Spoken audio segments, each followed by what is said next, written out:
Assalamualaikum warahmatullahi wabarakatuh. Selamat siang, para hadirin yang saya cintai. Syukur alhamdulillah kita bisa ketemu kembali dengan acara yang sama, yakni ngaji fikih perempuan. Jadi bagaimana puasa hari ini? Puasa hari ketiga. Sudah dapat berapa episode drakornya? Bukan, maksud saya sudah dapat berapa juz tadarusnya? Oh, sudah khatam ya? Alhamdulillah. Ya, semoga bisa selalu khatam setiap 3 hari atau seminggu sekali.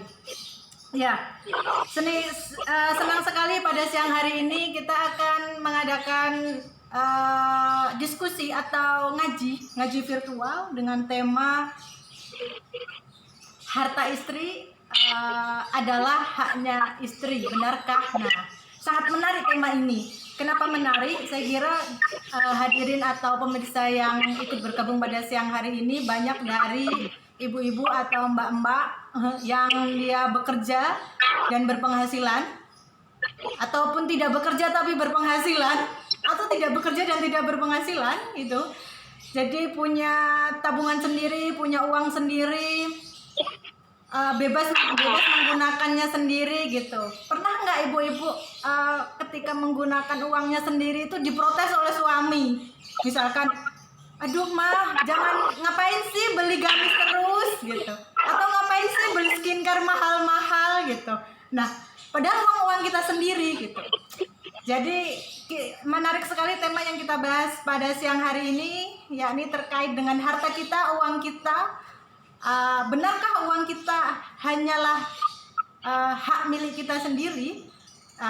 Untuk lebih lengkapnya kita tanyakan kepada Ustazah. Sudah hadir dengan kita pada siang hari ini Ibu Ustazah Siti Masrifah. Halo Mbak, Assalamualaikum. Halo, Waalaikumsalam. Sehat Mbak? Alhamdulillah, sehat. Sudah kelihatan berseri-seri pada siang hari ini. Saya yakin puasanya berjalan lancar ya. Alhamdulillah puasa lancar. Di rumah saja yang penting, jangan kemana-mana. Tetap di rumah aja. Apapun aktivitasnya tetap di rumah aja. Ya, seperti yang kemarin kita sepakati Mbak, hari ini kita memiliki tema yang berbeda, yang cukup unik dan saya kira sangat menarik Mbak, yang akan diikuti baik laki-laki maupun perempuan. Tema kita siang pada hari ini adalah harta istri adalah hak miliknya istri. Benarkah begitu Mbak secara Islam? Kepada Haji Pak, monggo, silahkan langsung. Terima kasih Mbak Farida. Assalamualaikum warahmatullahi wabarakatuh. Sahabat IG yang hadir ikut melihat atau menonton siaran langsung ini. Pertama, alhamdulillah pada hari ini kita bisa ikut ngaji bareng melalui IG yang diselenggarakan oleh DPP Partai Kebangkitan Bangsa ya, ini bidang perempuan dan anak. Mbak Farida, kalau kita berbicara soal hartanya istri, kita nggak boleh langsung begitu saja, karena ada guidance di Al-Quran yang harus kemudian kita juga lihat gitu. Nah, soal berkeluarga itu kan di Quran sudah jelas dikatakan. Saya sebelum membahas ke hartanya istri tadi, saya akan mencoba mengutip satu ayat yang ada di surat An-Nisa ayat 34. Bunyinya seperti ini, Bismillahirrahmanirrahim. Ar-rijalu qawwamuna 'alan nisa'i bima faddalallahu ba'dahum 'ala ba'd. Bima faddalallahu ba'dahum 'ala ba'din wa bima anfaqu min amwalihim. Gitu. Di Quran sudah jelas orang menikah itu dasar dari pernikahan itu, kalau soal urusan nafkah itu Al-Quran mengatakan lelaki adalah pemimpin bagi wanita. Kalau sudah kawin berarti istri itu yang menjadi pemimpin di rumah tangga itu adalah sang suami. Ya, kenapa lelaki adalah pemimpin bagi wanita? Karena di Quran, bima faddalallahu ba'dahum 'ala ba'din. Diberikan oleh Allah kelebihan, ya. Jadi laki-laki itu memiliki kelebihan yang Allah berikan kepada sebagian manusia itu laki-laki di atas sebagian yang lain wanita. Ya, karena itu kata Allah di lanjutan ayat wa bima anfaqu min amwalihim, dan disebabkan mereka memberi nafkah dengan hartanya. Karena punya kelebihan tadi, maka laki-laki atau suami harus memberikan nafkah kepada sang istri. Gitu. Nah, sekarang ini istri dinafkahi suami. Kemudian si istri sendiri, ini tadi kan bertanya, hartanya istri gimana? Ya tergantung. Kalau membahas harta istri itu harus dilihat dari dua pertamanya, ya. Apa itu dilihat dari ini? Udah banyak yang bergabung, alhamdulillah ya. Bagaimana cara si istri itu mendapatkan harta? Yang kedua, bagaimana cara membelanjakannya? Jadi ada dua yang harus dikaji, gitu. Yang pertama cara mendapatkan, dan yang kedua adalah cara membelanjakan tentunya, gitu, ya.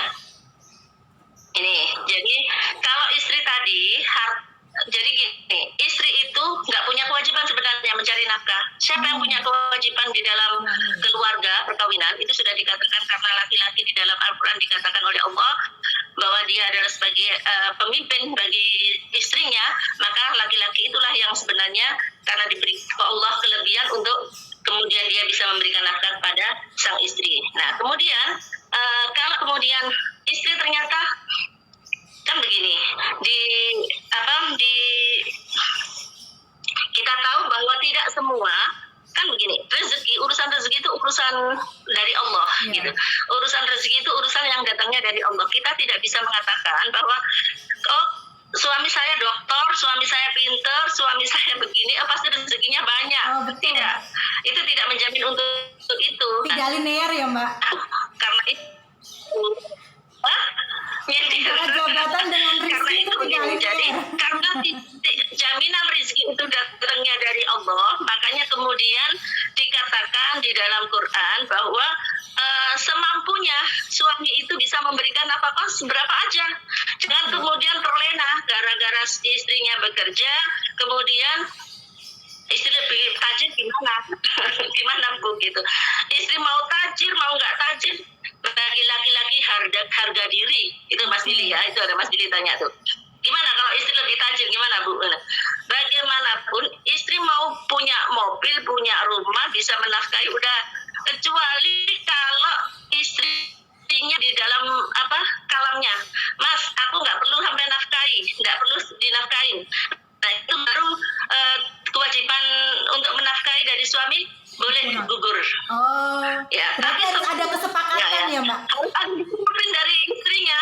Ada kesepakatan. Harus istrinya ngomong. Gitu, kewajiban nafkah ini ya, kewajiban nafkah. Kewajiban nafkah dulu nih, baru nanti ke hartanya istri ya. Baru kewajiban tajir gimana? Ya kalau tajir dia tetap harus mendapatkan nafkah. Nafkah itu apa? Nafkah itu ya tetap harus memberikan dasar kehidupan, keperluan istri seperti makan, kemudian sandang, papan, minimal itu. Ya, nggak mampu nih Bu Mas Rifa. Ini istilah saya udah tahu dia tadi. Semampunya, oke, fix ya Bu, terima kasih ya, gitu. Jadi semampunya Mas, jangan korupsi ya. Jadi semampunya, iya dong. Makanya istri harus nggak boleh minta macam-macam. Ini maksudnya. Jadi semampunya suami bisa ngasihnya apa? Itu kan sudah sudah menjadi kewajiban suami untuk berikan nafkah. Jadi dinafkahin semampunya suami tadi menafkahinya, gitu. Nah kemudian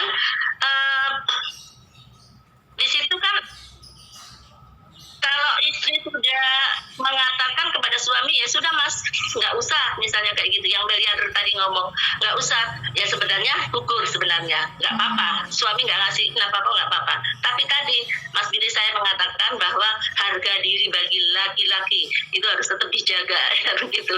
Nah ini kemudian hartanya istri gimana? Hartanya istri tadi didapatnya dari mana? Kalau yang harta itu didapat dari suami, tentu itu sebenarnya kan gini, orang suka enaknya sendiri, hartaku, hartamu, hartaku juga, begitu kan para istri, pengennya begitu ya.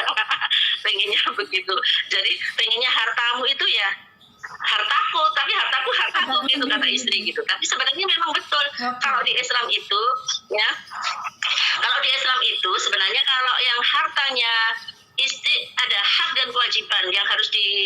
penting sebenarnya di dalam kita berkeluarga itu. Jadi kalau dia hartanya istri itu sebenarnya dia terserah. Kalau istri itu mendapatkan harta itu dengan sendirinya, terserah dia mau dimanfaatkan untuk apa. Tanpa izin suami dia boleh memanfaatkan. Ya, memanfaatkan harta itu gitu.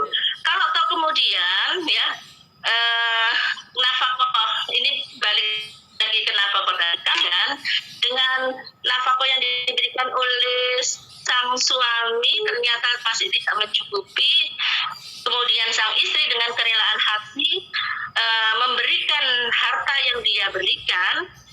Nah, ini beda lagi. Jadi dibolehkan, istri ini boleh memanfaatkan pajak, bahkan dia boleh tentu untuk memberikan kelonggaran kepada suaminya, terus kemudian harta yang dia miliki buat nafkah untuk keluarganya, silakan saja seperti itu gitu.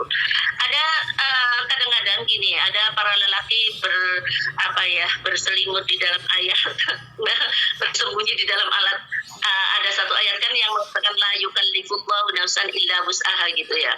Katanya Allah itu tidak akan menguji suatu kaum kecuali apa yang dia mampu. Dia bilang kalau tidak mampu, ya sesungguhnya itu laki-laki tetap harus berusaha agar dia tetap bisa melakukan kewajibannya untuk memberikan nafkah kepada sang istri, sebenarnya begitu gitu.